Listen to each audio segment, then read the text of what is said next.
আজি আমি ডিব্ৰুগড়ৰ পৰা চিলাপথাৰ গৈ আছোঁ, ভাইটিৰ এংগেজমেণ্ট আছে আৰু বৰ্তমান আহি পাইছোঁ বগীবিল ব্ৰিজৰ ওপৰত। বগীবিল ব্ৰিজ যিহেতু ডিব্ৰুগড়ত আছে, আজি ডিব্ৰুগড় ৱেডাৰ চাওক, চাৰিওফালে অকল ধূলি ধূলি ধূলি ধূলি। এতিয়া গোটেই ব্ৰিজখন একো দেখিয়ে নাপায়, এইটো চাওক ইয়াত পানী নাই, পানী আগত আছে, কিন্তু বগা এনেকুৱা হৈছে যেন পূৰা কুঁৱলী। এয়া হৈছে ডিব্ৰুগড়ৰ আজি ৱেডাৰ, দেখিছে চাৰিওফালে বগা, গোটেই ডিব্ৰুগড়টো আজি ধূলিৰে পৰিপূৰ্ণ হৈ পৰিছে। এই চব পূৰা ধূলি, একো দেখি নাপায় একদম, কিন্তু তেনেকুৱা একো ইয়াত হেৰি নাই, কিন্তু অকল ধূলি। তলত মই জুম কৰি দেখাইছোঁ, এইটো বালি, ইয়াত গাড়ী পূৰা অহা যোৱা কৰি আছে, বগীবিল ব্ৰিজৰ ওপৰত আছে।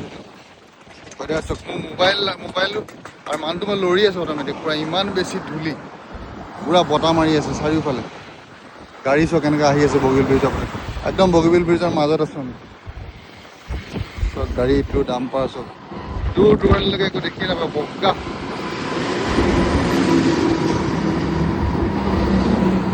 পূৰা বগা হৈ গৈছে।